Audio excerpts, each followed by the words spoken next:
आज मैं आप लोगों से सिर्फ यही कहना चाहूंगा कि अपनी बेटियों को जब सुधारें अपने घर को। दोपहर खानी है फोन करना है, क्या पकाया है फोन करना है, मगरिब हुई है फोन करना है, रात को सोने से पहले फोन करना है।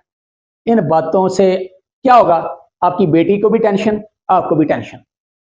तो जिंदगी इसी में है कि आप अपने बच्चों को, अपनी बेटियों को इस बात के ऊपर कायल करें और खुद भी अपने आप को कायल करें कि उसके ससुराल की तरफ, उसकी ससुराल में इंटरफेरेंस करने की जरूरत हरगिज नहीं है, बल्कि अपनी बेटी को यह सिखाएं कि बेटा वहां की बात इधर नहीं करनी, यहां की बात उधर नहीं करनी। आज आप जो करेंगे कल वो आपके साथ होगा, यानी कि जैसी करनी वैसी बरनी। तो जो आप आज बोएंगे कल वो आप काटेंगे।